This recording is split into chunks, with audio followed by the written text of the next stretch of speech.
Welcome to another episode of Coder Conversation. Today we have special guest David Knickerbocker. Welcome to the show. Hi, thanks everybody. Happy to be here. Oh man, definitely glad to have you on. Yeah, we've been seeing that. You've been making some major strides. You recently released a book. Can you tell us a little bit about your book? Yeah. Yeah, got it right next to me actually. So I wrote this book, Network Science with Python. I wrote this because it's the coolest and most useful stuff that I've learned how to do in the last several years. I used to be a data operations engineer at McAfee and Intel, and I learned that this kind of network analysis can be very useful for things like mapping out data flow and stuff like that, more of the software type stuff and data type stuff. Um, but over time, I realized that this could also be extremely useful tied to natural language processing. And so you've got network science and natural language processing working together, whereas like the text is kind of the information that we share, and networks are the influence and the flow of how we actually share things. And so this book, I originally called it Network Thinking, but we had to come up with a simple title for people. But network thinking is really how I think about this book. The I used to do things with lists and Excel spreadsheets and stuff like that. But once the idea of graph and networks and just seeing that everywhere, once it takes root in how you think about things, you can't go backwards from that. So I wrote this book just off of um, kind of stuff that I've figured out over the last 6 or so years. I've been reading a ton of network science and social network analysis books, and the social sciences aren't always tied to software engineering, but I think that they can be. I think that there's usefulness when you do tie things together the way that I've done things.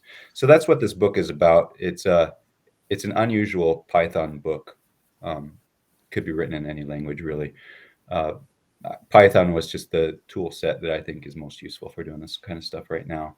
But but yeah, the approaches that are in the book are they'll work in any language that has these capabilities. So that's kind of the background about what the book is. It goes very deep into it, not just creating a graph and visualizing a big spider web on a screen, but how to actually dig into the networks and interrogate the nodes and look at the ego networks and look at the connected components and stuff like that. And I use this stuff all the time. I use this today at work for about 5 hours. So Oh the wow. stuff I write about, I know it works because I use it at work all the time. And I just wanted to give that to the community and hope that other people will make use of it too. Absolutely. So for like the average programmer, once they complete this book, what are some of the things it's going to allow them to do? So I'm hoping that the first thing it does is it just makes people more aware of the networks that are all around us. And in the book, I use Alice in Wonderland, I use Animal Farm, but I also show how to use Twitter data and how to crawl the internet and stuff like that. And so, like my company, we crawl the entire internet. We've crawled billions of websites. And so my own data is just rich and really cool for doing this kind of analysis.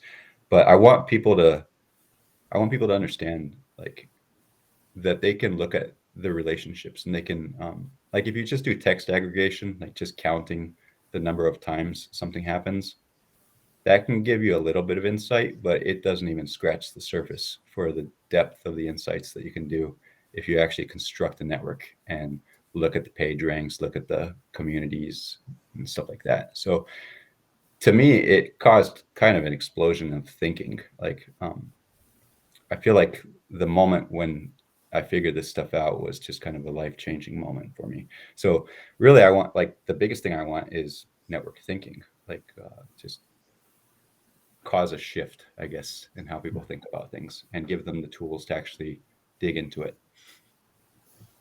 So yeah, when was the moment that you actually everything started coming together? It was at McAfee. I worked in the data operations team. Um, we were part of the labs group, so we got to do some really interesting stuff. And we had one problematic server that I was hired to uplift, and that's take it off of 15-year-old ancient hardware and put it on a brand new server. And the server had hundreds of scripts on it, and when I was hired, they told me I had like 20. And so I dissected the server and found out that it was much more complicated than originally told. And I was doing things with text files and just putting the scripts in a straight line and looking through them one at a time and trying to wrap my mind around things. And I did it. I did it without, I uplifted the server successfully without any network science whatsoever. And I had to hold all of that in my head about how the server worked, how the data flows worked, and just hope that my documentation worked well enough. But after about 2 or 3 of these uplifts, I took a class on Coursera that introduced me to social network analysis. And I was actually kind of negative about that class because I don't want to analyze Facebook. Like, what is social network analysis? I thought this is a dumb course. I don't want to take it, but it was the last course in the series. And so I've already taken the other 4. I might as well take the 5th. And it introduced me to PageRank, and it introduced me to directed networks and stuff like that. And when I was at McAfee, malware is our bread and butter, and understanding how malware evolves, it evolves as a network. And I could see the data flowed in McAfee as a network, but I also understood that viruses evolve over time as well. And that made me start thinking ideas also evolve. Like this conversation that we're having right now, we're all going to leave this conversation and think about it, and we're going to reach different conclusions. Like we're gonna come away with different insights, even though it's the same stuff that we all talked about. Our own neural network took away something different and evolved it. And so there's this space and time happening between us. And so you can do temporal network analysis, time series network analysis. That's just, sorry if I sound like a mad scientist or anything. Like it's just crazy because you literally start connecting the dots, and that's what a network is. And so that moment happened to me at McAfee. Like I remember drawing on probably that whiteboard, some malware and how it could possibly evolve, and started writing my scribbles there at 1 a.m. about how I could maybe measure that over time. And so I started seeing that it was information, it was data flow, it was source code, it was the wildlife in my backyard. Like everything is networks. And it felt like we were very ill-equipped to actually study networks. And so I dove into network science head first, and social network analysis comes from the social sciences. So I dove into that head first too. And I brought them back to the computer science. So that's kind of the eureka moment for me. Absolutely. Oh, did you want to say Who something, was that Sean? book? Sorry. Who was the book geared towards? Like it's a topic I don't have any experience with. Is it the kind of book I would buy and read, or is it for somebody with a little more foundation? No, it's actually, I tried to write it for non-coders, to be honest. It's got coding in it, but so when I was reading so much about social network analysis, one of the biggest complaints I would often see in these books, well, it's not a complaint. It would be like a statement, like, here's the analysis that we can do. And it would typically be a very small network, maybe a couple dozen nodes or something like that. And then it would have a sentence that if you had an engineer on your team, you could do much larger scale network analysis. And Alberto Barabasi, in his book on network science, he got his inspiration from web crawling. Like they were crawling the internet, trying to map all of that out. And it comes from social science and mathematics. And so I wrote this book, and I tried to write it in a way that my parents could read it easily. And they have a copy of this book, and they're not technical, they're not programmers. But I also work with some people in academia, and I wanted them to read this book. And so I just try to write as clearly as I can. It's not for programmers. I use programming as kind of my art. It's how I get stuff done. But anybody can read this book, I hope. That's awesome. Do you need to have any kind of mathematical background?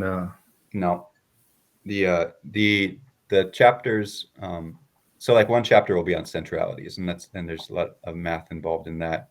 But I link to the pages on Network X, on the Network X documentation, and the documentation itself links to the academic articles, so people can dive into them and read about the math to their heart's content. But I purposefully left it out of this. A lot of the data science books have these math formulas that are this long, and they're very intimidating. And when you're first getting started, you'll see those formulas. And I mean, my first machine learning book had that effect on me, to where the math freaked me out. And a coworker was just like, you can learn that gradually. Just dive in and start getting familiar. And it doesn't mean that you can just ignore that stuff entirely, but you can learn that at your own pace. And so for me, I've been programming since I was 6 years old. Code is just natural to me. Like speaking is natural to me. And so that's just how I think. But you don't have to be a programmer. You don't have to be a great mathematician. Uh, Honestly, the code itself is pretty simple in the book. So I hope it will be approachable by everybody. What kind of feedback have you been getting so far? So the coolest one I got today was from a university professor who said that this book's perfect for something that he wants to teach. So uh, that's excellent to me. If a professor is using my book as source knowledge for their own in order to teach, then that's excellent. It doesn't get any better than that to me. But That's like the pinnacle of accomplishment, isn't it? yeah, that's really nice. Um, and people have asked me if I wanted to go teach, and I would like to do that someday, maybe when I get older. But I've got real problems that I want to solve right now, and not go teach yet. Like I'm actively building stuff right now. So to me, that makes me happy though, because academia is getting their hands on it and they're finding use for it. But also the OSINT community, open source intelligence community, is getting their hands on this book. And I work in OSINT, and this stuff is powerful for OSINT.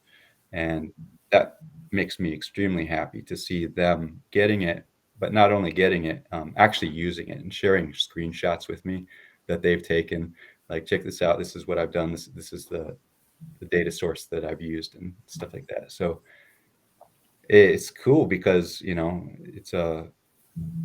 it's a bit of an academic subject, like if you read the social network analysis books, but I want to make this stuff practical. I don't want this to be just a theory book. I want you to take it and throw Alice in Wonderland at it if you like literature, or throw Russian propaganda at it if you work in national security, or throw some problematic text at it if you're going after problematic content, or, you can use this for all kinds of stuff. And I've used this even for malware detection when I worked at McAfee. So this stuff is truly useful in many different domains, and curiosity is really the limiting factor. So, like for the average programmer, what are some of the problems they'll be able to solve, like once they really master the material in the book? Probably the fun stuff is the fun stuff that won't ruin your mental health, I would say, is kind of the marketing stuff. Like if you dive into disinformation or propaganda or stuff like that, it gets really frustrating and kind of affects you negatively. So you have to have the fortitude to really do that kind of stuff. Otherwise, it does kind of mess you up. But it is also really a fun train wreck to go see sometimes too. So disinformation and propaganda is fun to analyze. But like, you could use this to in the book for my daughters. They're into K-pop, and so in this book I created a data feed of K-pop a couple years ago and crawled Twitter's K-pop ecosystem for a while, and that's in the book a little bit in the first chapters. And using things like PageRank and the different centralities, you can identify who are the most influential groups. And so one thing that I've liked to play with as a mental thing is, if I wanted to take like on LinkedIn, I have a very strong following. On Twitter, I'm non-existent. And so if I wanted to take my LinkedIn following and have success on Twitter, how would I do that? And one thing you could do, like if somebody wanted to become an influencer on a different platform, would be to study the ecosystem that they would like to plant themselves in, and see who the movers and the shakers are in that community. Who has the highest page rank? What are the different communities that exist in the ecosystem? Find your place to get planted in that ecosystem and start making friends. So like, networking has always been a part of business, but we've done it kind of blindly. We go to these networking events, we start shaking hands, and we hope that the person that we're shaking hands with is an actual useful person. but you could use this and open source intelligence to give yourself some really rich insights to who the really connected people are. And oftentimes it's not the famous people. It might just be the person who knows what they're talking about, and a lot of people use it as a source. So my recommendation to a beginner is just get creative. Like, think about something that you want to do. And in the book, I write some of these checklists. Like, when I talk about a new analysis, I'll say start with kind of the journalistic approach, like who, what, when, or why, how. So if a beginner wanted to study their favorite video game or how well it's doing on Twitter or something like that, who's talking about it? What are they saying? When are they saying it? How often are they saying it? Who is the most influential of the people that are talking about it? And so those page ranks and stuff like that. What are the sub communities that exist in the ecosystem? And that's community detection, which is like chapter 8 or something. If you want to do some predictive stuff, there's some cool machine learning at the back of the book. So it's really, first thing a programmer should do is just get creative. Like, read the first few chapters, just skim the whole book, like skim it, don't absorb everything, just skim the whole entire thing, kind of see what I'm doing and get creative, come up with some stuff. I write stuff on pieces of paper all the time, cross off the stuff that seems like a waste of time, and just go try to do one thing. And then at first it's going to be really difficult, and then after that it's tedious, and now I can do this stuff in my sleep. So it becomes super duper easy. So it's there's so many data science books on reading tabular data. This now gives people a way to work with really unstructured data, and pull graphs straight out of text. So I know that you were talking about, like, your LinkedIn followers and everything. Some of the websites don't allow for web crawling, or they don't allow, their APIs to be open to everybody. So what can you do about it in that situation? So I've crawled something like 2.6 billion domains and subdomains so far, and most of them are crawlable on the internet. Occasionally there's some media savvy, like the big websites will sometimes use JavaScript obfuscation in order to hide the content so that you can't crawl it so easily. I don't talk about it in the book, because usually you don't need it, and it would have taken an additional 20 pages for me to talk about it. But you can tack Selenium onto your web scraping, and that will render the JavaScript into HTML, and then you can crawl it the rest of the way using requests or beautiful soup. I can't remember how exactly I did it. So nothing can really stop somebody who's persistent with crawling. You can always find a way. It's really if you want to spend the extra effort, or if you just want to dismiss that one problematic website and go get the other 99%. And I personally just go get the other 99% for now. Do you know any, like, big companies that are doing it right now? Big companies. That are doing, like, in the network science space? I know that you said malware and McAfee. Like, what other companies are using this? So there are big companies that do crawling, and there are definitely companies that do network science. My own company does, but I can't talk too much about that right now. But we do very, very large scale network science for sure. And web crawling, there's a bunch of different companies that do web crawling, but they all do it differently, and it really depends on what they need. And in my opinion, every web crawling project is kind of different.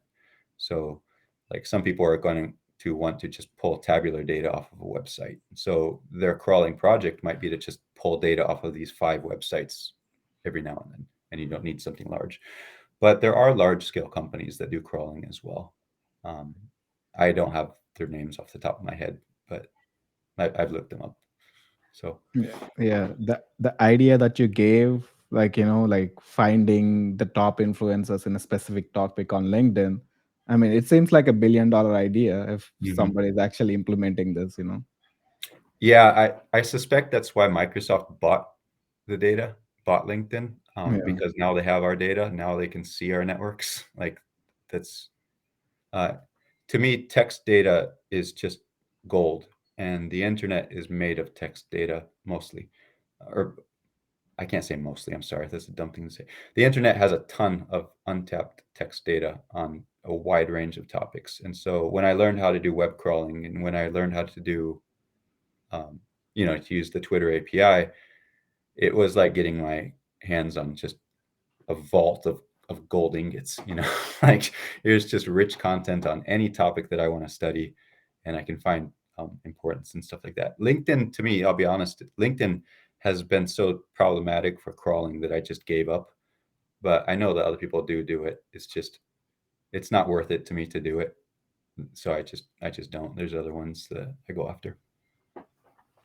But yeah, I think that this stuff is I think this stuff is a many $billion idea for marketing, for national security, for I'm reading a book right now called The Ascent of Information, and it talks about how information is vital to our survival, and it's vital to the survival of all life. And so, if like these large generative models pollute the whole internet with so much text that we can't get to actual useful text anymore, what does that mean, for us in 20 years? So, yeah. Sorry, that took a dark turn, but these are the tools that you can use to prevent that apocalypse from happening. So yeah, just to make it more tangible to the person who's not necessarily technologically savvy, like what are the primary tools you use and how do you use them in network analysis? Yeah, so to me, natural language processing and network science are inseparable because they're just so incredibly useful together, because NLP has to do with the content and network science has to do with the relationships, and the importance of the thing that's sharing the content. So the two, to me, are inseparable, but they don't get taught that way. You can buy a book on NLP and it will just talk about classification, or it will talk about generative models, or it will talk about clustering, but it doesn't really bridge the gap into network science. And likewise, you can buy books on network science and they'll just be really math heavy, and they don't really bridge the gap, and bridging the gap is, I don't want to say pure gold, but bridging the gap, it's the insights are so informative to me. Like I'm doing some analysis right now, and I started the analysis by just doing some text aggregation, just some simple counts, like domain counts. What's the main domain that's talking about this, and that can tell you something. But what if nobody links to that domain? What if nobody visits that domain? Then it's just shouting to itself. It's putting out thousands of stories, but nobody links to it. Nobody reads it. It's not influential, right? But what if one website only put out 10 stories, but everybody links to it? And those 10 stories are extremely hateful or extremely damaging or extremely problematic in some way, then that's a domain worth paying attention to or being aware that it exists, but good things are also the same way. Malware is a bad thing. Hate is a bad thing. Positive information is a very good thing. And so you can use these same kinds of network centralities and communities and stuff like that to identify the quality sources that exist, or to wipe out all of the noise and entirely and just get to the signal itself. Wow, I think I totally probably didn't answer that question and spiraled a little bit there. Did I answer that okay, or did I leave anything off? Sorry. Yeah, that was good, man. So is this pretty much the kind of technologies they use for like social networks to kind of like analyze the quality of a post and decide whether we need to promote this? Or I think that with social networks, there's a lot of classification going on. And so like, if you want to see if something is positive or if something is very likely to give people a very happy user experience, like those are the kinds of things that LinkedIn definitely amplifies. And I like to play with their algorithm sometimes. Like yesterday when I made my post, I intentionally asked people to post memes, because memes make people laugh. Memes people keep people happy. And so if you look in the thread, it's all people just having fun, and it's a book giveaway. And So LinkedIn, as far as I can tell, they don't really have strength. I better not talk smack about LinkedIn,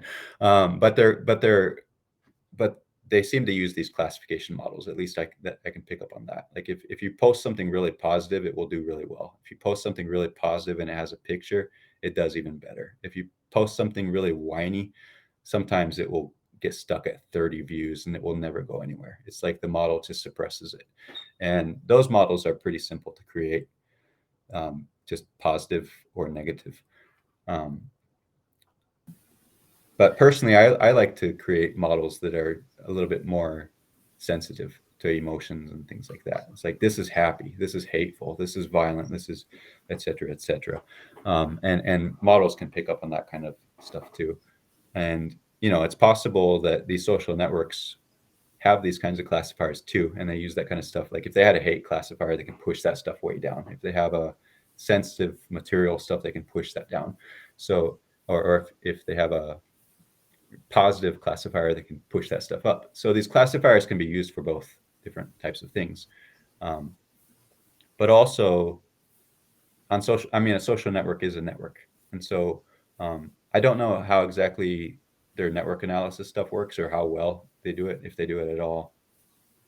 I think mostly they're doing classification, but the networks, like, they help us. Like when I make my post, if 5 people with a lot of followers jump onto it and they start participating, then their network affects my post and so on. So it's harder to understand how that stuff happens if you don't know about networks or how they work. But once you start digging into this kind of stuff, it makes sense. Like, it's just, this is a ripple effect of multiple networks coming together. They're just converging. So yeah, you kind of mentioned, you were able to detect emotion. How do you detect emotion? Like the words used, or? Yeah, here's a cool book. I keep this one handy. This is the coolest cover ever. I love the cover on this book. It's my favorite book cover I've ever seen. It's just like the emotes on it. But on page 34, I've got it highlighted like crazy. It breaks emotions down into primary, secondary, and tertiary emotions. And I know you can't really read that very well, but I did some analysis at the very beginning of COVID about how different groups were talking about COVID and talking about vaccinations and things like that. And, there's nothing that will just automatically extract the emotions from a piece of text. But you can read something and you can tell if somebody's angry, and you can read something and tell if somebody is experiencing discomfort, like if this were a medical description or something like that. It's like, okay, clearly this person is describing discomfort. And so there are emotions that we can pick up, but there are other emotions that are much more tricky. And so I would say that the primary emotions are pretty easy to capture. Like, you can read something, you can say, yeah, this is humorous, this is angry, this is blah, blah, blah, blah, blah. And you can create your training data. Obviously, you're adding your own bias, and so you'd want to do that with a team of people to create a better data set. But you can build models that can pick up on certain emotions, and you can build models that can pick up on humor, and you can build models that can pick up on whatever it is that you want to pick up. It all comes down to the quality of the data set and how you build it and who works on it and the quality of the people that you work with and stuff like that.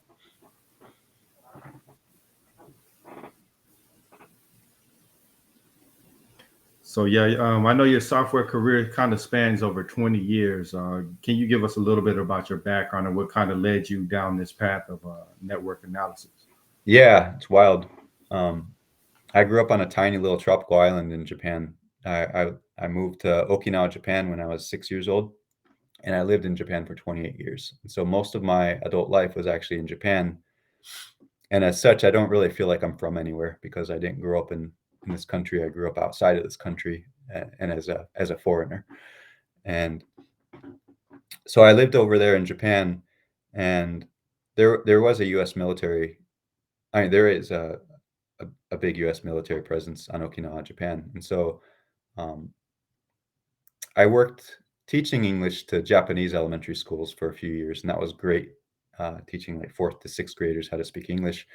And that was at the very beginning of my career. I was doing freelance web development at the time, but teaching English paid a lot better than programming did for me at the time. And then a friend of mine started an ISP, little tiny internet company. And I met him outside of a convenience store, and he's like, you should come work for me. And so I did. And so I quit my job teaching English, and I became their first programmer at that ISP. He was a Linux, I consider him a Linux god, and I knew my way around web development. And so we just started working together. But it was on a little tiny island. I didn't have anybody to ever go to for help. I had to go to Japanese bookstores, and a lot of my earliest programming books were in Japanese, and I couldn't read the text, but I could read the code, and I could kind of get a feel for what they're saying from the code, but none of the text made any sense to me. And so I still had to just kind of get a feel for it. So like my old HTML and CSS and PHP books were in Japanese. And having nobody to lean on means I had to become really scrappy, because it's just sink or swim. I remember when I was like 20 something and I blew up my first production database, there was nobody to help me clean that up. I had to do it by myself, and I had to apologize to all the customers because we were a small company, So eventually I got a job working with the US Navy at a military hospital in Okinawa, Japan, as a military contractor. And then when that dried up, I didn't want to start over on a little tiny tropical island. Like, that contracting job paid a lot compared to the local salaries. And so I didn't want to go back to a tiny amount of money. I paid like 4 times more. So it was significant. And I decided I was doing really well in my career even back then, like 10 years ago.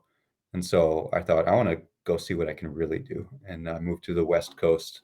I didn't want to go to San Francisco because everybody goes to San Francisco. Everybody wanted to go to Silicon Valley. I wanted to go somewhere second or third place, that would have lots of jobs, but not as much demand. And so I moved to Seattle, and they still had a ton of demand. But I did manage to get jobs there. I got hired in Seattle. This is still kind of a funny and sore memory. I was a very senior person in Japan, but I got hired by a company in Seattle as a junior DBA, which I felt was a bit of a slap in the face, but I took it because I just needed to set an anchor in Seattle and move my family to the States. And so I took low pay, took the junior job, didn't expect to stay at that job for a long time, because I knew that would be way too easy for me, but I just took it anyway. And then very quickly, I got pulled into another job as a senior DBA and senior security person, and then gradually moved to Portland, Oregon, where I worked for McAfee, the antivirus company. And then we got bought by Intel, and so I got to work in Intel. McAfee became Intel Security, so I got to work inside the actual Intel buildings, and I got tons of Intel t-shirts and my Intel hoodie. So I got so much swag from those days that I just love it. And I'm like walking distance from Intel at my house right now. So I love where I live. I guess the takeaway from that is, like, I loved Portland because I loved the Portland area because it seemed like there was just as many jobs as Seattle had, but there was way less demand. And that kind of has to do with network effect too. Like, if you think about Silicon Valley, Portland, and Seattle a little bit higher, Silicon Valley has just everybody, and so it's just this giant hub, and you're competing with everybody. And Seattle is a hub, but it's not as much of one, and Portland is even less. But they had just as many jobs that I was seeing open, and Portland, no problem getting interviews for me whatsoever. Whereas Seattle is a lot more work. So network effect in action again. So that's kind of the history. And then a couple of years ago, I had a realization that cybersecurity is just not equipped to solve the problems that I want to go solve. They're related to cybersecurity. So kind of what I'm building in my company, it feels like the next generation of cybersecurity, but it also feels a little bit arrogant for me to say that, because, but it does. Like, I'm filling holes that cybersecurity can't or won't fill, but I'm also bringing my cybersecurity knowledge to it. So I often joke that I'm building science fiction, sci-fi tech, I call it. But I want to take cybersecurity and I want to take it to the next level. So that's what my company does. And someday I'll be able to talk a little bit more openly about it. Did you have any network analysis project where you were surprised by the results? Every single time, I would say. Uh, the insights really come out. Really, it's wild because a network is never a single network, and like the one I was looking at today is actually the network is actually many different connected components. And one of the things that I talk about in the chapter of community detection is a first approach to community detection is to look at the connected components, because let's say we have this whole graph that's about this one topic. There's going to be all these different subgraphs in it, and they're all different sizes. And so a network has subnetworks, subgraphs, and each one of these has their own little tiny ecosystem. They're almost like a little tiny universe of their own, and each one of them has their own influencers, and each one of them has their own content types and stuff like that. So it's always a surprise, and it's like my favorite thing to do, just throw on some trance music, blast through my headphones, and like just go loose on the data, because I'll look at all of the different, or I'll look at as many of the big connected components as I want. I'll do some NLP for similarity, or to look for things that I'm looking for. But it's this NLP and it's this network science and social network analysis, the marriage between them, that makes it so powerful, I think. And all I can say is it's always a surprise, and it's always a pleasant thing to really dive into, because it's like a eureka moment every time you look at something. But that also tells me that uh, it it's just untapped value, it feels like, because it's so easy for me to find insights that are not common knowledge, you know, that I want everybody to do this. Like I don't want to be I want everybody to do this and find their own. No, I mean, do you ever get scared that like you don't know how much is out there? You know, how much data is out there, and like people don't know any of these results. Like, I mean, you know it because you're doing it, but what about the rest of us? We don't know all this information. It's anything can be learned if you try hard enough.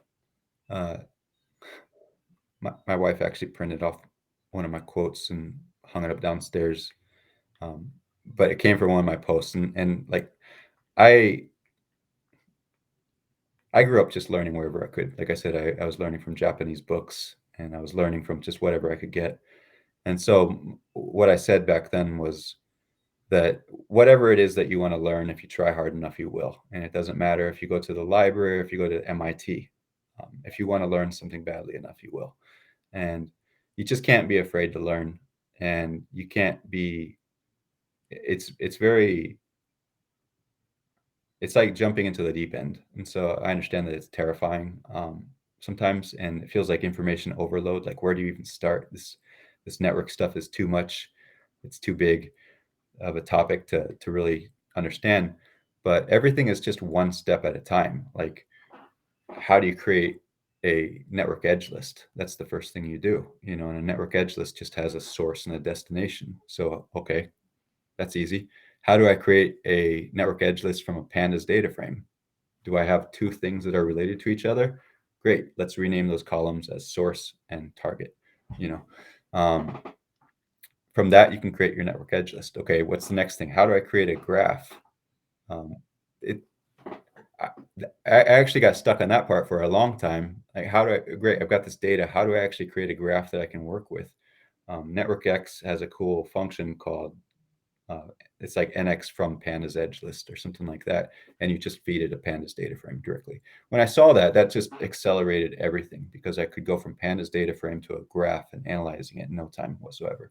So you just kind of, what I do is just write a bunch of notes on a piece of paper, and all the things that I want to do, and just attack them one by one. Like, software engineering is all about taking a big, complicated, intimidating problem and breaking it into smaller pieces, and then breaking those pieces into smaller pieces, and then attacking them one by one. And if you think about it, that is a network. Like, the network has the smaller pieces, and the smaller pieces have the smaller pieces. And so you're just attacking the outer edges of the network until you get to the whole thing as well. So you're attacking the many parts of a problem until you get the whole problem solved. In my experience, anything that I've wanted to learn, whether it be guitar or pottery or writing, it's just baby steps and committing yourself to actually doing it and then following through. So I always tell people, if you have an imagination, if you think about it, man went to the moon from an imagination, and they just worked out the steps towards getting there. It's pretty much about consistency, really. That's right. Just keep going at it a little bit at a time. That's right. It's really just, it seems so small that they're just little baby steps, and sometimes the baby steps feel really frustrating when you're in the moment, because it's like, this will never take us anywhere, but it does. And David had a question: how often does it feel like a story unfolding as you learn new insights from the data? That's actually what I'm working on today, is telling a story with some data. And there is always a story in there, and the nodes will tell you the story, and the communities will tell you the story. The direction of the edges will tell you the story. And it's always a very interesting story. And I feel like the analysis that I am doing today for work, I could turn that into a 100-page book if I wanted to. The raw data for this analysis would probably fill 300 pages in a Google document if I just dumped it. And so there is a story in any kind of network analysis that I do, especially when tied to NLP, because there's both sides to that story. But the storytelling comes naturally because the two sides connect. So I hope that answered David's question. There is always a story in there, though. So yeah, we often hear a lot about like the interview process, like the lead code grind, data structures and algorithms. Which out of all of that stuff do you find like practical and applicable on the actual job? Like which data structures, which algorithms versus the impractical? So to me, the way that I nail interviews isn't from memorization, and it's not from memorizing algorithms or how they work. It's really about my storytelling as a software developer. And I've been offered jobs by the CTO of companies after a single interview because I go, and he wasn't the person interviewing me. I was interviewed by a manager who liked me so much that he brought me to the CTO to talk to, who offered me the job that day. And even that day offered to pay for my PhD and all kinds of other stuff. And I didn't take that. I didn't end up taking it. But like the way that I get those the way that I was getting those kinds of offers, it's not memorization. In fact, when people talk tech trivia to me on interviews, I try to move the conversation away because I hate talking tech trivia, like algorithms and sorting, and I just call it tech trivia. Like, I'm really dismissive of it. I like to talk ideas and how I solve them. Or things that I built and how I went about doing it. And those kinds of stories are very easy to tell. And so, like the question or the thing that I brought up earlier, this one problematic server that McAfee hired me to uplift, this server was causing many people pain in the company, and it's a very critical server. And every company has critical servers. Every company has pain points. And so for me to say, this is how I dissected it, I didn't have to say these are the algorithms. I didn't have to say I used an Excel spreadsheet here. I used a text file here. I just said, this is the approach. Map out the source code, work your way backwards, analyze the data flows, make sure that it works when you're going backwards to front. If you do it that way, by the time you go forwards to backwards, the data flow works. I know that probably doesn't make a lot of sense, but like, that's my approach to doing source code analysis. And that approach led me to 20 successful uplifts with 0 failures whatsoever and 0 issues during any uplifts. And it's very easy for me to tell that story. And everybody has problematic servers and everybody has problematic workflows. And so for me, when I tell that kind of story, it really resonates because they want to get their problem solved. They don't care how I solve it,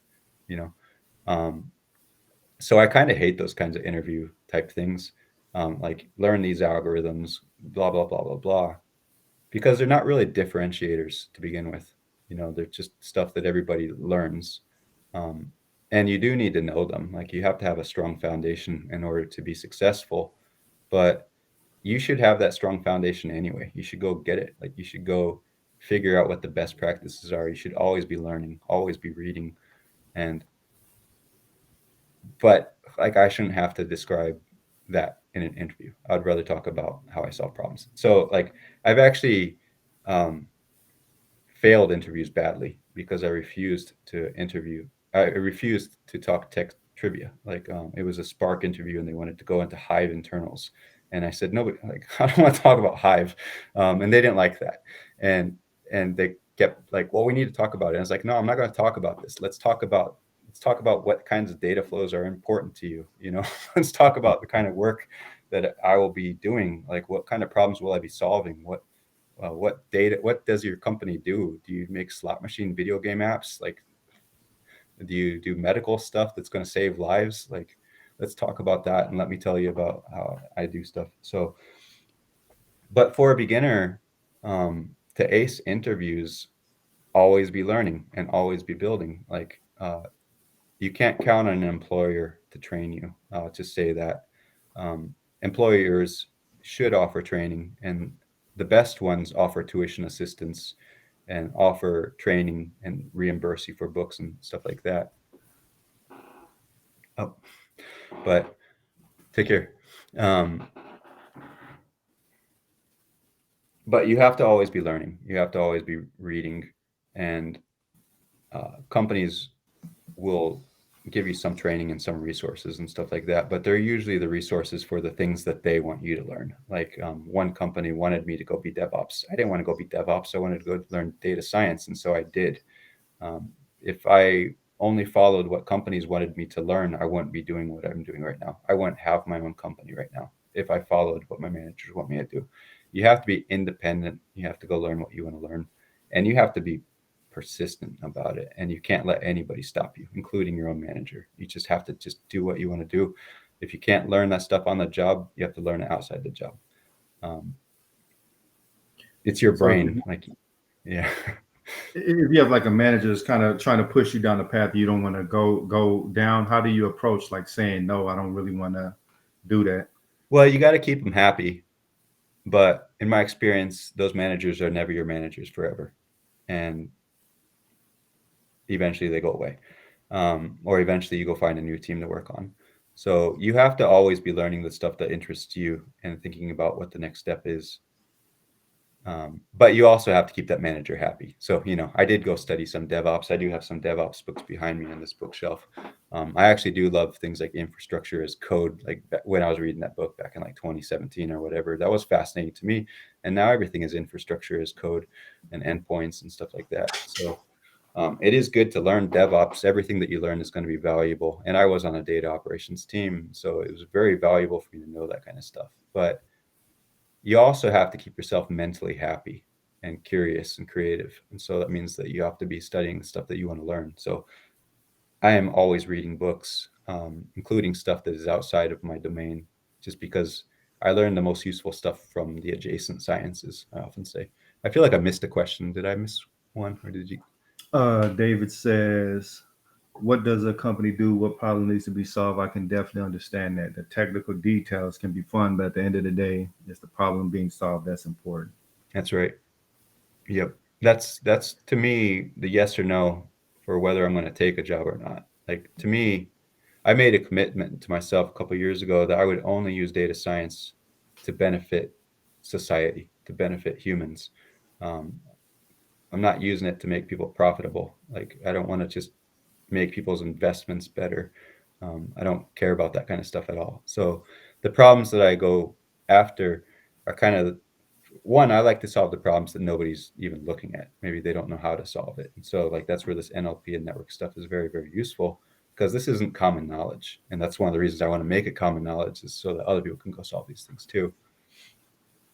But yeah, like, I accepted the job at the military hospital because I wanted my database skills to go help save lives. And I worked for McAfee because I wanted to make the internet a little bit safer, you know.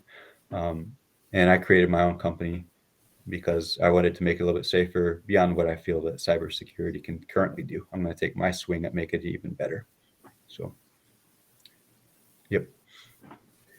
So yeah, like things are progressing really quickly in society. A lot of change. Technology is having a huge effect on everything. Like where do you see like the future going in the next 5 to 10 years? What are the major technological trends that are going to dominate? I know like AI is a big one. Yeah. I think that I'm really happy to see that these language models are becoming popular, but I'm also a little bit terrified of them, um, because I can already see them being used in the wild right now. But it seems like earlier models being used, like most of the internet is made of junk, that is not for humans, and it looks like generative models just populate that stuff. So just generative models just dumping content all over the internet and gets ad money and keeps those websites paid and blah blah blah blah. So what happens if these giant models make it even easier to do that kind of stuff? What happens if instead of 1% of the internet being content, it becomes 0.0000001% of the internet is content, and even Google can't work anymore because there's so much crap on the internet that we can't find the signal. Everything is noise, you know. So these generative models kind of freak me out a little bit because they can be used maliciously. Um, you could use them to make phishing attacks, read like plain English. you know, you could use them to just pollute the whole internet and make it unusable. Um, honestly, I know that they can be used for really creative purposes, and they can be big time savers. And I've been talking about that for a couple years too. Like I made a Christmas poem generator, and I think it's really cute. And I like creating generative models that are smaller and single purpose like that. But the bigger ones, I'm more afraid of them than I feel that they're useful. But also I have some security paranoia too. That is just a permanent part of me from working in security for so long, um, that I'm always a little bit suspicious of things at first. So I can't help it. It's one of my biases, I guess. Um, but that's getting people excited about natural language processing. And to me, the biggest thing that people can learn is really natural language processing, because the internet is text that can be used with natural language processing. And if you can learn it, then that's yours to play with. It's an unlimited playground for you to learn whatever it is that you want to learn and build whatever products that you want to build. And it's not that much of a learning curve. And what's in chapter like 3 or 4 of my book could get you started. So I think NLP is going to be huge. Um, I hope that this network stuff becomes huge, but I kind of expect it to always be the dark arts that it's ninja skills, and it will never be as popular as machine learning. But to me, it's more useful than machine learning. I use this stuff much more often than I use machine learning. So it's hard to say where trends will go, because trends and trends aren't really a thing to base too much off of either, because trends just mean a lot of people are following it, not that it's useful. And so right now, like Chat GPT is the trend, and there's so much noise about Chat GPT, but it's not mostly useful, whereas somebody made a post yesterday about a new kind of paint, that doesn't lose its color even after thousands of years, and that to me is breathtaking. Like, that's incredible, and nobody talks about it. And that's far more long reaching than Chat GPT is to me, because like, what happens if our paintings can last for hundreds of thousands of years? What kind of legacy can we leave to future generations and stuff like that? So yeah, data science is a hot trend, but I do encourage people to learn this network science stuff, because it's just a superpower, um, but it might never become popular. But I'm pleased to see, like, the book was the #1 bestseller for new release for Python programming, for a few days last week. So it's getting some traction. That's kind of cool. I have a question on this. So let's just say I go into Google and I search, right? And it shows some results, but it doesn't show the result that I want. It shows the result that the SEO, the Yep. number thing want. I was like, can this network, like these generative models, has help us, remove these searches? Yeah, I have a few problems with Google. One of them is that their top ads are their sponsored ads these days. When Google Yeah. was built, it was built around PageRank in order to identify what the most important domains were. And so that's the honest approach. Like this domain sits between all these other domains and gets linked to. So it's the resource that everybody should link to. But bad domains do that too. Hateful domains do that too, where they all link to each other. So PageRank can show you the worst of the worst or the best of the best. And I think Google didn't like that, and so they just I'm speculating, but I think Google didn't like that, and so they show sponsored ads because it's a little bit safer and less likely to give people malware, and they really are careful with what their top results are and stuff like that. I wouldn't say that generative models are going to be more useful for cutting through the noise. Because generative models, they really just predict the next word, and people use words like they hallucinate and stuff like that, but they really just predict the next word that goes after it. And if it's something that a lot of people are talking about, then that's going to have different results than if it's something that very few people are talking about on the predictability of the next word and stuff like that. So I wouldn't use a generative model for search personally. And I know that that's how ChatGPT is kind of being used right now. And I've been pushing against that since the very beginning because a generative model is just not a search engine. Networks have more to do with search engines than generative models do. But NLP can be very useful. Like you could use the Google app to do some searches, to download a bunch, the Google Python library to do some searches, to pull a bunch of data. And then you could do things like clustering if you wanted to just wipe out a bunch of noise. So NLP, I would say, is the thing that's going to get you more value than any of these chatbots or anything. Oh, in regard to generative. How do I feel about deepfakes? That is a good question. Yep. Are we still okay on time? Are you guys okay for me to answer this one? Yeah, sure. Okay, I'm not in a rush or anything. Deepfakes are actually why I got into natural language processing, to be blunt. Deepfakes were the thing that I felt not afraid of, but I felt were going to be a really big thing that could be useful to start a war, for instance. Yep. So, and at the time, McAfee was interested in that too. And so I started hanging out with a data scientist who was doing some deepfake work. And I just started helping her with everything I could. And at the time, she was much better at machine learning, and I didn't know very much, or I didn't know nearly as well as I do now. And so I was doing more of just helping her with some stuff. And so she would do more with like deep learning kind of stuff, like trying to see lip movements or eyeballs and detecting a fake person and stuff like that. And I was getting into natural language processing and so building my first classifiers. And so I was building a classifier I built a classifier back then that could detect human versus AI text with pretty high accuracy. And then I just kept going down that rabbit hole. But yeah, deep fakes to me are the whole reason why I got into this. And they eventually led me to now having my own company and writing this book. So deep fakes are crucial to my evolution into getting into this kind of stuff. I do think that the tools that exist now can make deep fakes much more easily. But I don't hear people talk about deep fakes anymore. Like they just don't call it deep fakes anymore. They talk about, look at this cool picture that was made using this model. They don't call them deep fakes, but they're deep fakes.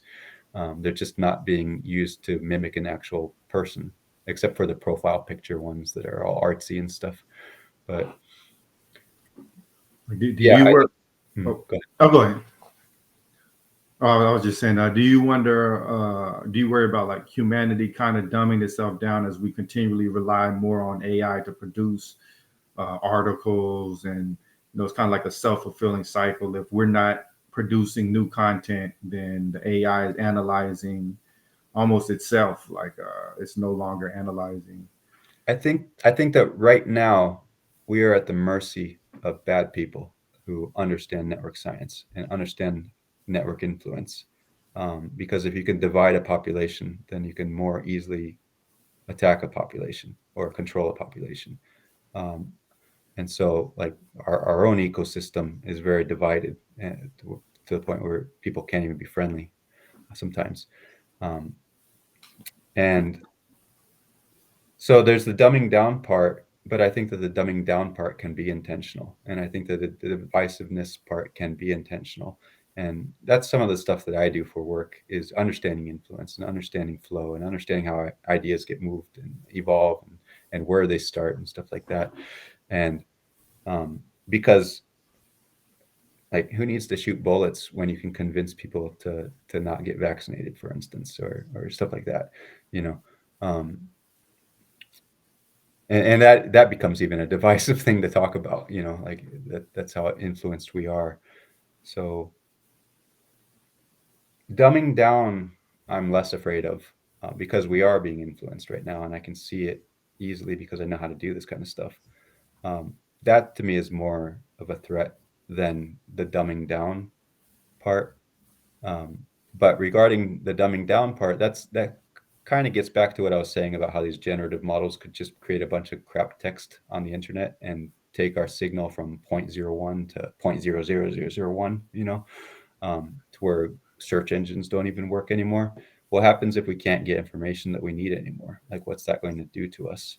And that's similar to dumbing down, but it's more like, if you starve the brain of oxygen, we're going to die. You know, if you starve the brain of blood, we're going to die. What happens if you starve a whole community, a whole country of quality information? Like, what kind of catastrophic impact would this have? And this is the kind of, like, I want to write science fiction someday. These are the things that I'll probably write about, but it's pretty terrifying to think about. I know, you know, like with AI, as it becomes increasingly more powerful, I believe it can also create like a social divide, like the people who have access to the really powerful AIs versus the people who don't. Mm-hmm. Like, you know, if they have power, you know, access to this AI that's way more advanced than any human is, then you know they are essentially in control of society in a way. Yeah, there's part of that. And I kind of think that those large language models kind of want to be that, you know, but not everybody needs those. Like, you can build a classifier in hours, and it might not be very good, but you can build a classifier in hours, you know, and you can spend days and make it better. You could spend a month and make it really good. You could deploy it on something and put it behind an API and give it to the world. So, like, I could build a very solid model and put it behind an API and just help people if that's what was needed, you know, like, um, writing books like this that share this kind of skill opens up this knowledge to everybody. Like, there's, all of this is open source. There's no reason to have to become so reliant on these massive companies that don't have anyone's best interests at heart. Yeah, libraries are, I mean, abstraction is always going to be important. Like, abstraction makes things easier, makes it possible to solve more complicated problems. If you have to write 300 lines to read a CSV file, then you're not writing 299 lines to go do something else more valuable with that CSV data. I So, think I think he meant like actual libraries, like oh, like a physical library. yeah. Well, then both. Yeah, that at that time, then physical libraries will become important again. It's scary that, you know, like we talk about the positive impact of having this, you know, network science, but I also like more than positive, the negative impact is much worse. Like, finding the right group of people and giving them the right information or the wrong information for that point will just, Mhm. like, you know, ruin it. As you said, like it may ruin a country because they That's can right. pinpoint the people that can do that. So there is a saying in cybersecurity that defenders think in lists and attackers think in graphs. Um, Attackers think in networks. And so these, and actually in my book, there's one section where I destroy the Alice in Wonderland network. Like, for fun, I say, let's pretend that the Queen of Hearts wins for once. What happens if she takes out Alice, the Mad Hatter, the White Rabbit, and March Hare? And the network shatters. Like, this whole connected network just shatters like the Death Star at the end of Star Wars, you know, because in order to disrupt the network, you only have to take out a few key nodes. And if you understand network science and centralities, you can identify those key nodes. And if you take out those key nodes, then the whole ecosystem collapses. It just shatters. So you can use it for offense or defense. Like if you understand your own ecosystem, you can bolster your own network. Like if you understand your own infrastructure, you can build resiliency here, so that you can safeguard against attacks. If you understand your information ecosystem, you can spot weaknesses, or you can spot where influence is happening. If you know where hate's coming from, you can spot that and you can do something about it. So understand, like, it's not one or the other. It's not better for the attacker or better for the defender. It's truly better for both. And right now, I feel that the attackers know this and the defenders don't, because that's been a saying in security for a while, that attackers think in graphs. So what do you think about like companies introducing their biases into these AIs? If they have a political bias, they're slanting it, and everybody's dependent on these things for information. But it's kind of really controlling the population if they can only get access to a limited subset of information. Yeah, it's a tricky one, because no matter what, with natural language processing, people are going to be involved in building the training data.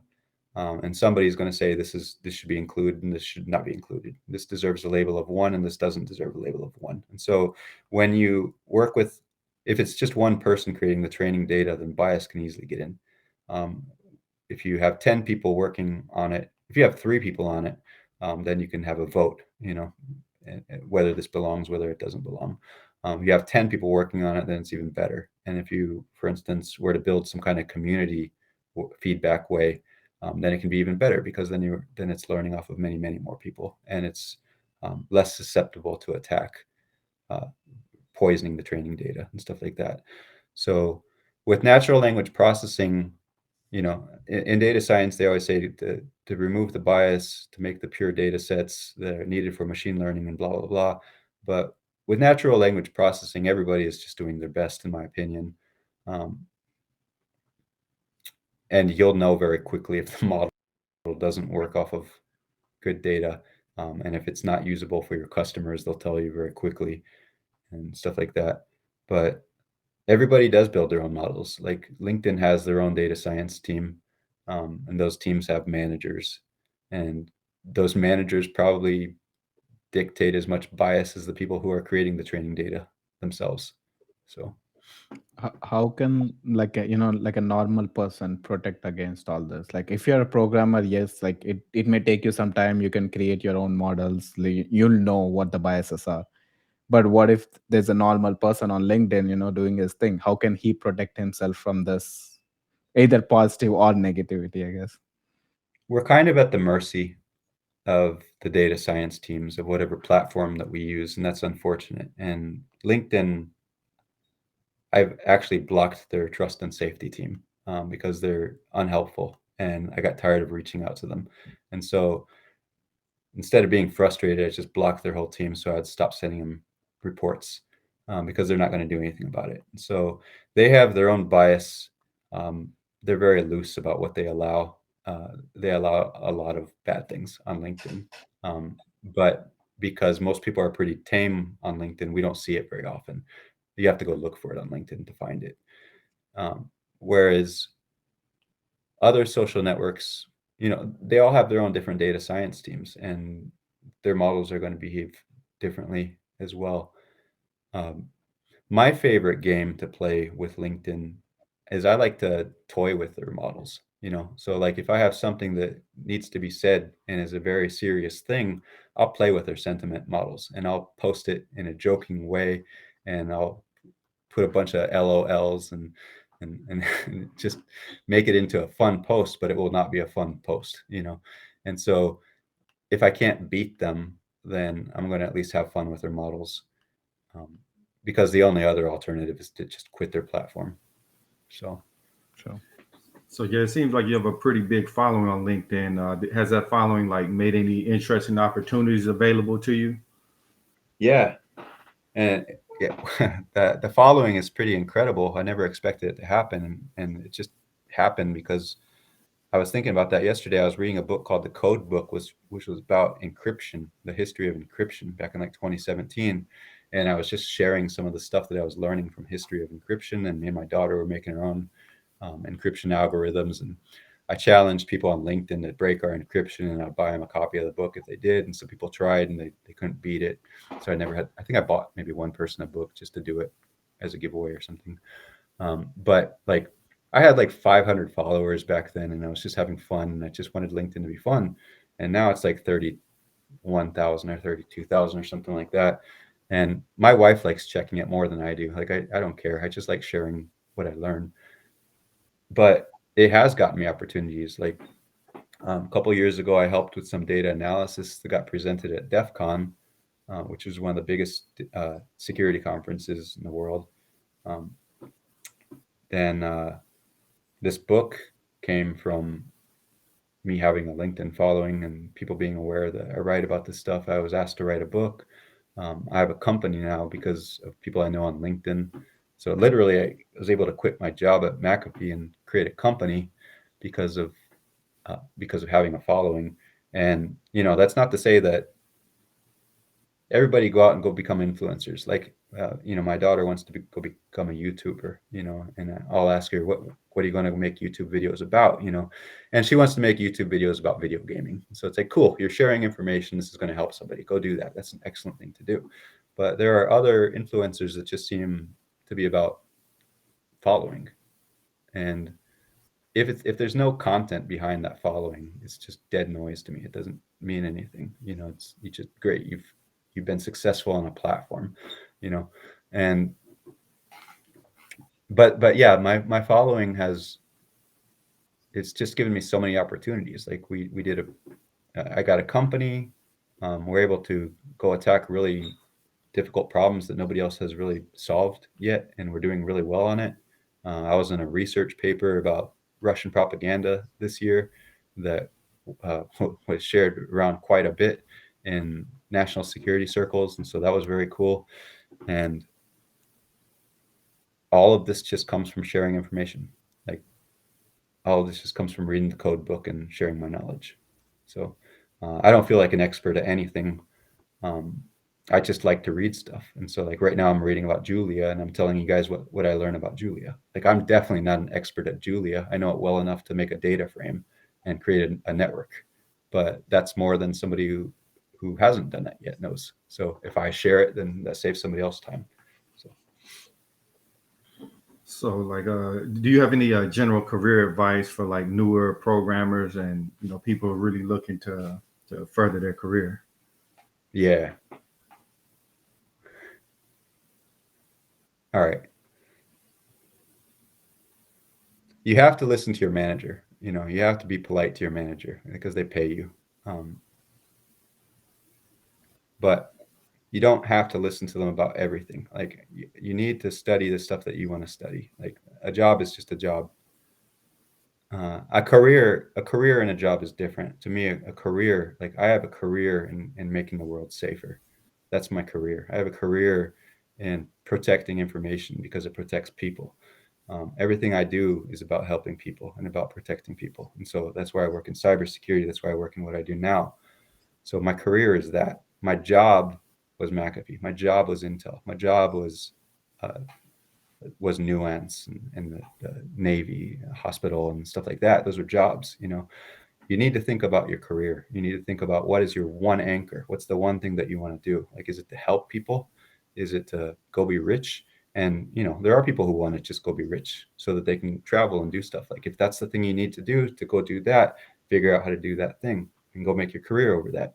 Like go figure out how to make $500,000 quickly if that's the thing that you want to do. For me, money is not my priority, and money follows you as you get better at what you do. And so I make good money, but money is not my priority. I can go make more money if I wanted to.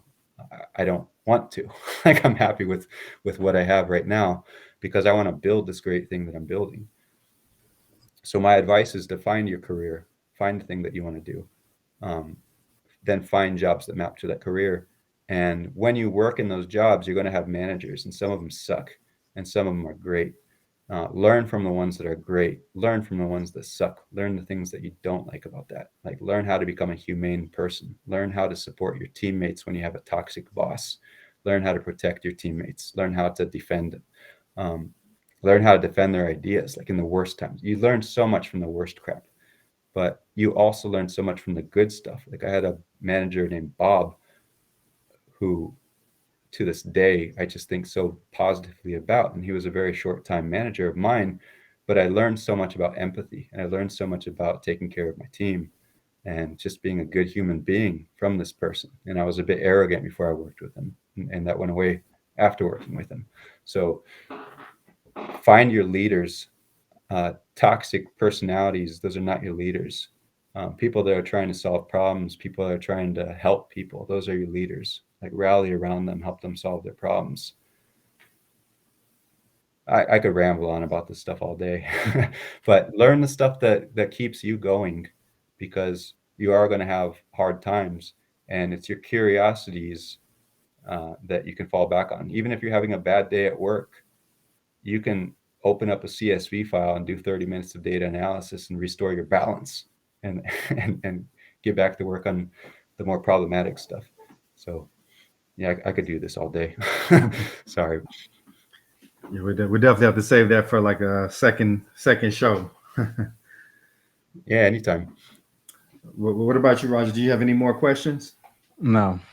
So where can everybody find you at? You can always find me on LinkedIn, and if you guys hit a snag with the book, let me know. Because if anybody's finding a snag, then more than one person's finding a snag. Like Python libraries evolve, eventually things stop working. So tell me if you hit a snag. I'll write about it on Medium so that nobody else has that problem or something. Let's keep this book evolving and helping people. And but yeah, I'm a friendly guy. You can message me on LinkedIn. I've made a lot of friends there. I don't really do other social media. Everything else is just for friends. And But where can people get your book at? you can get on Amazon. Just search for Network Science with Python. They gave it a cool custom cover. Most packed books are black, so they gave it a really custom cover, which is really cool. And a really nice thing about it is that they printed the pages in full color, which I've never seen Pack do before. But in a network book, that's really nice because networks are a bunch of dots with lines. So being able to see the red dot versus the yellow dot is useful sometimes. So yeah, but you can get on Amazon. Yep. Yeah, man. Well, we definitely appreciate you for stopping by, man. We definitely have to have you again. Thank you, man. I had a really great time. Oh yeah, so did we, man. We learned a ton. Awesome. Happy to do it anytime. All right. Thank you, everybody, for tuning in. We'll catch y'all next time. All right. See you later. Bye.